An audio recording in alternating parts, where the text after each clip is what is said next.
Good afternoon, everyone. Welcome to our presentation and thank you for coming down. So I'm Angel, once again, and that's Jellal and Xiao. So today we'll be presenting on a creation done by the composition department, a 4-channel audio installation for YST's 20th anniversary gala. So here for some context on the gala, back on April 8th, 2023, the conservatory kicked off its 20th anniversary celebration with a concert on one of Haydn's greatest masterpiece, which is The Creation. So it was a concert put together by the conservatory students, faculty, alumni, and staff, performing under the baton of Mr. Jason Lai. Now, you must be wondering, if the performance department came together to put up a celebration for YST, what about the composition department? So this is what our presentation is about. Yay! So for more context, okay, in March, we were given the opportunity to contribute to the school celebration by having our work played before and after the Haydn concert, and the creative parameters was to create a sound installation at the foyer of YST Conservatory. So this is a good photo of those who took part in the project. There's Alicia, Alicia, Estene, Prof, Jellal, myself, Pingdin, Joan, Jodi, Yanyi, and Xiao. So as a department, we agreed on creating a 4-channel mixtape piece together to celebrate our school's anniversary. So it's titled A Creation. The creation, a creation. So it's actually a parallel with the big event. That's the main intention. So although the content of our piece has no relation to the content of the creation, our piece explores the idea of creation in multiple perspectives. So immediate questions that came to mind were, what does it mean to create? What does creation, what does it mean to create? What is creation? How does it translate to musical materials? So with those things in mind, we came up with different categories to organize our sound materials. So the first one we came up with is nature, so the creation of the world related to nature. So we have birds,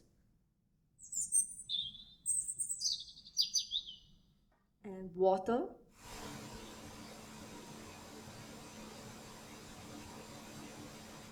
and then the next one will be the act of creating something, which is, in this case, the process of making coffee.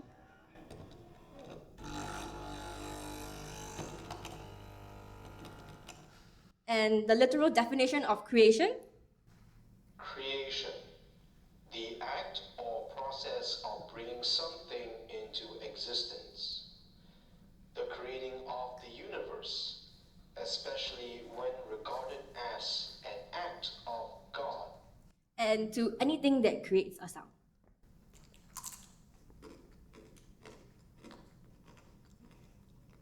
Typing.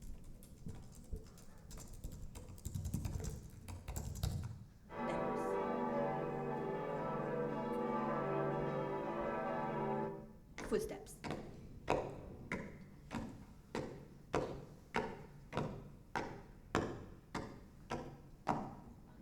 So all of these sound materials actually come together to form our piece, and ultimately, in the end, a creation is actually a gift from us to the school. So we decided to ground the entire work with a stretched out recording of us singing the Happy Birthday song. Give my time to Xiao now.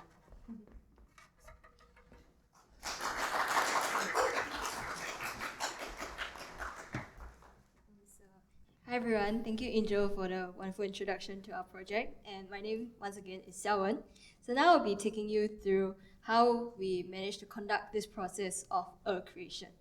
So as Angel mentioned, the stretched out recordings of Happy Birthday form a background layer in our project, and each of us sang Happy Birthday in our own unique way, so there was no restriction on how we could sing it. However, each recording was eventually stretched 57 times. So our original voices had been distorted completely, and instead creating interesting sounds which has its own cadence, emphasis, and contour. This allowed us to set the mood of the project and gave us more freedom to be creative with our song materials on top of it. So we were allowed to work in environments that we were most comfortable with, and eventually, after we finished creating our little creations, We put them all together so that each of us could view what we had created together. So for example, an original raw unprocessed rooster sound like this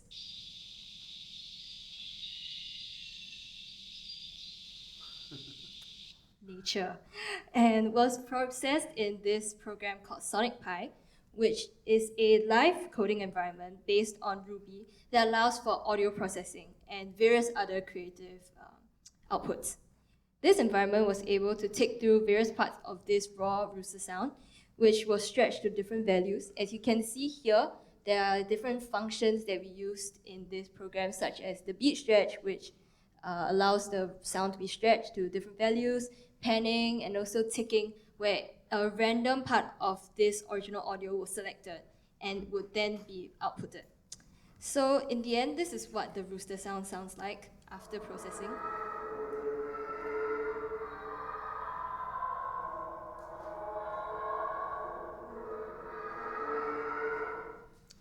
So it sounds very different, right? And different processes, such as in Ableton Live, were also conducted by people who choose to use Ableton Live. And samples were imported and filtered through different layers of sound processing, such as and not limited to echo, delay, distortion, spectral resonator, as you can see here on the screen, pitch shift, amplifiers, and many more.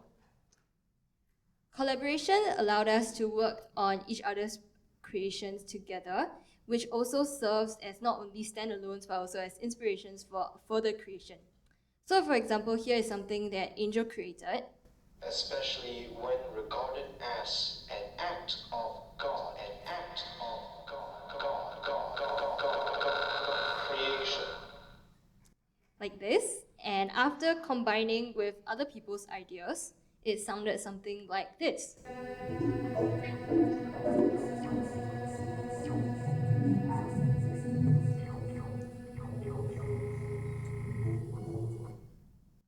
So originally, Angel's idea was only around 1 minute and 30 seconds, but after combining and also developed further with other people's ideas, it became around 5 minutes. Well, time duration is not the main point of it, but in our field of composition, where many times composition is about a solo piece of project, when being presented with this opportunity, I feel that it was able to allow us to be inspired by each other and therefore create together. And we were able to explore such collaborations to our project, and I think it yielded quite successful results. And now I'll pass the time over to Jellal.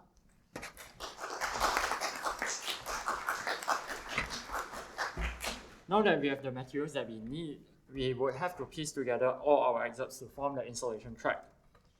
In order to keep the installation running indefinitely, we will be treating the happy birthday layer separate from the excerpts layer. I'll get into explaining this later. So for the layer which are made up of excerpts and passages that we have created, there are a few considerations that we needed to take note of during the assembling process. Firstly, our installation was designed in such a way that it does not scream for attention, or in other words, demand people around the installation to listen to it as a concert piece in a concert hall. So in order to achieve this, we had to make sure significant and noticeable changes within the track do not occur in close proximity with each other, or that these changes had to be introduced very gradually and imperceptibly. Therefore, we decided to allow more time for most of these excerpts or excerpt groups to exist, and if the excerpts only had short durations of about 1 to 2 minutes, we would then repeat it such that it would have about 4 to 7 minutes. In this manner, there wouldn't be too much attention screaming changes that happen throughout the duration of the installation work. Secondly, in the same vein as the idea of avoiding screaming for attention, we also had to make sure that the compound product of multiple excerpts happening at the same time will not be too loud or too distracting. Some of the recordings that we had were actually rather loud and irritating on the ears, such as this processed excerpt of a bird call.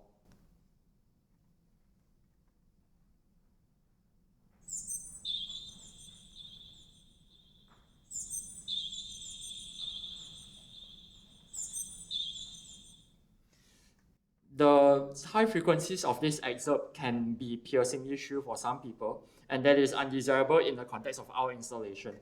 We ran equalizers across excerpts like this in order to make sure that they sound relatively within control. There's also the issue of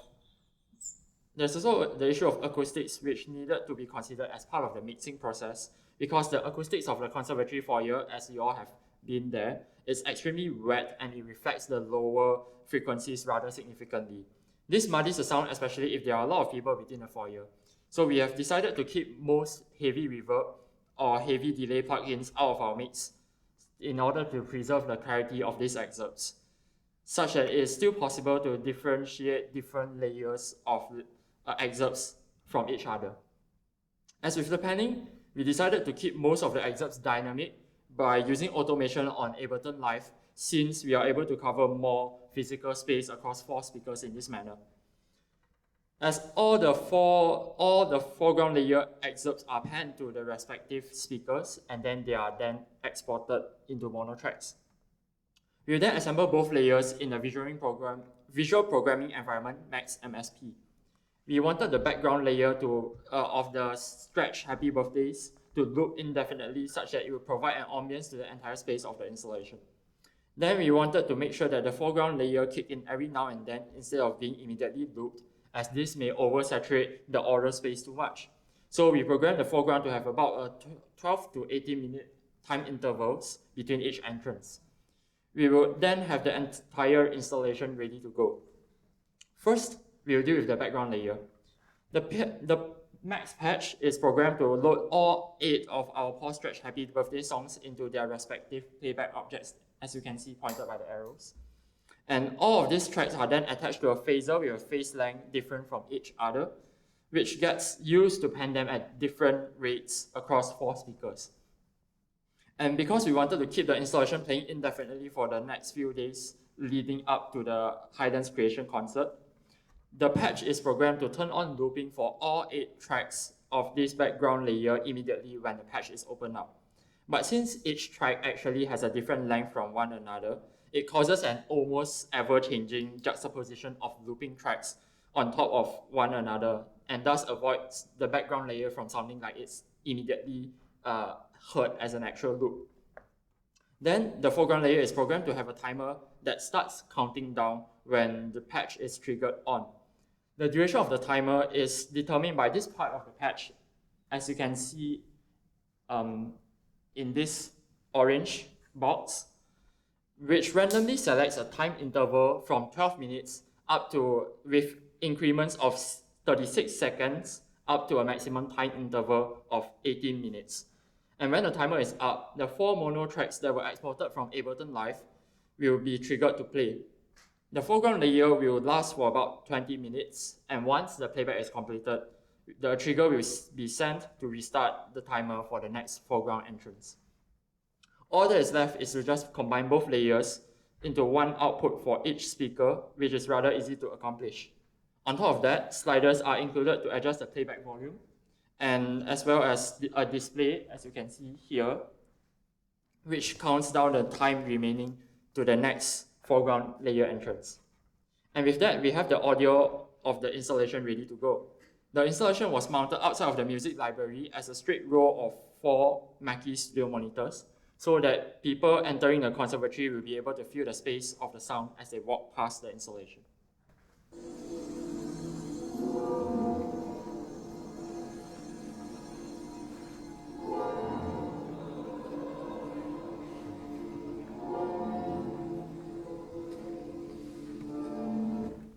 Well, the process of creating was fun, but there were some issues that arose when we reached the stage of trying to assemble together different excerpts. One thing that was worth thinking was the fact that music creation has taken on a very different meaning for different individuals due to the differences in individual conceptualization of music and technological advancements.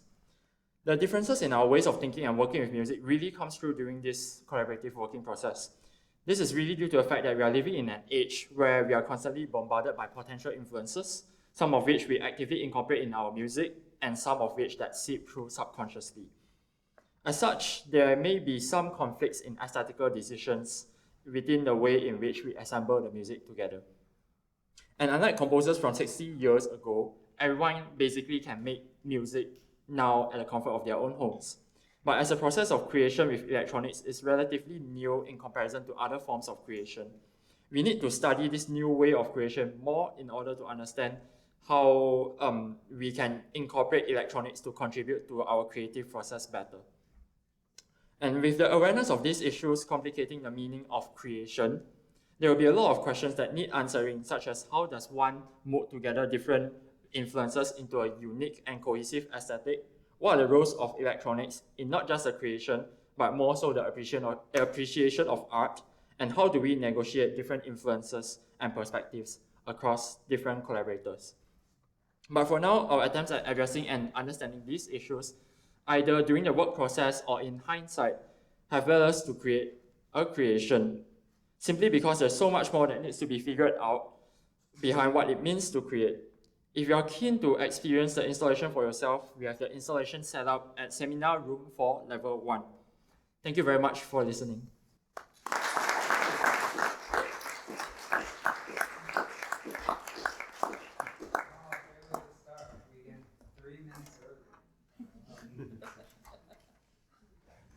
Which gives us a little bit of time for questions before we take a short recess to do a setup change, of course. Are there any questions?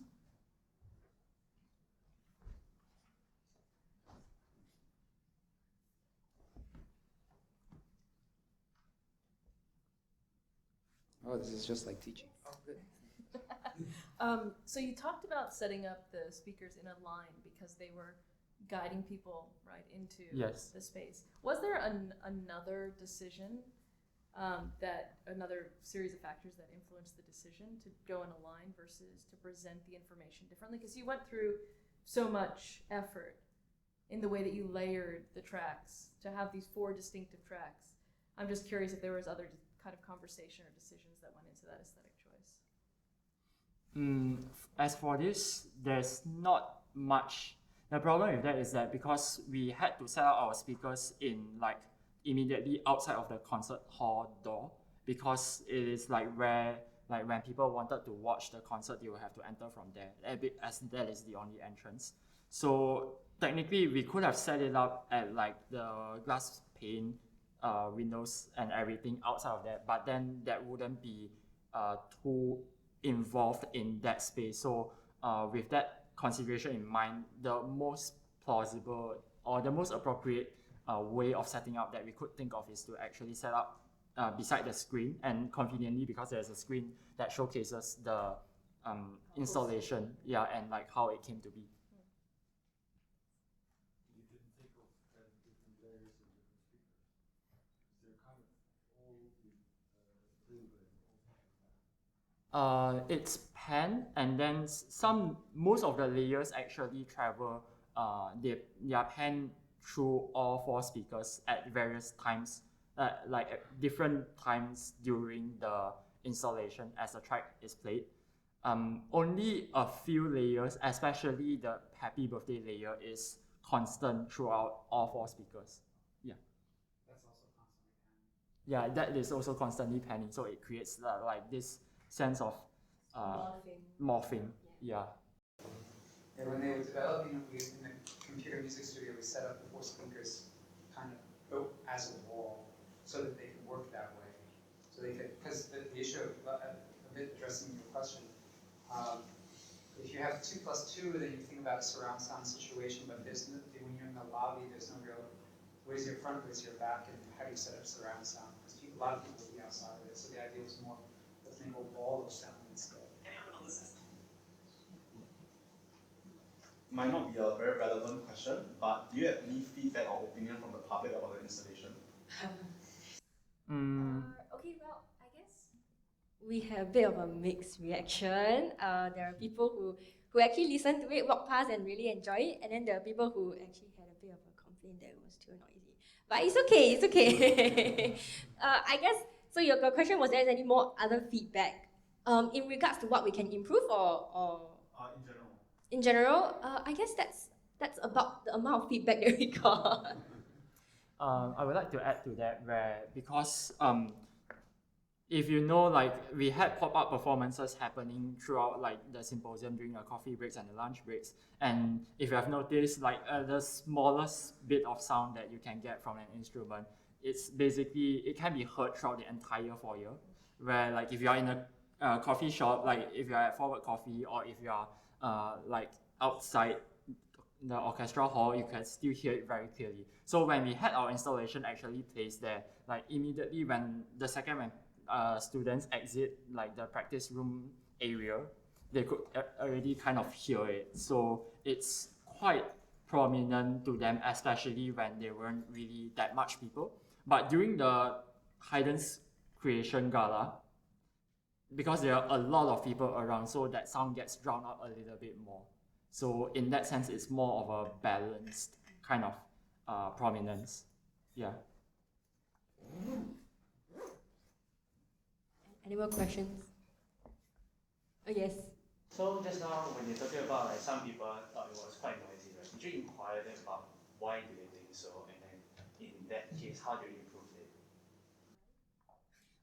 Okay, for this, partially because there were a few, some of the excerpts that we used was quite, as much as we try to keep it under control, some of the excerpts, when they have elements of distortion, they might get a bit uncomfortable with that, for lack of a better term. So I guess in that sense, if we really want to set it up more as an ambience than like an installation where they need to constantly pay attention to and like stand in the room to just feel the sound, then maybe what we would do next is to really just understand better what is the point of our installation, and like if it really just creates ambience or it creates more than ambience.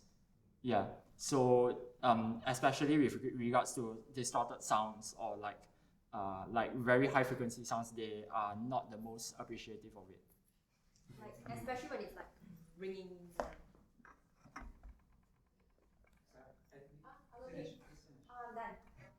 done. Well, let's have one more round of applause.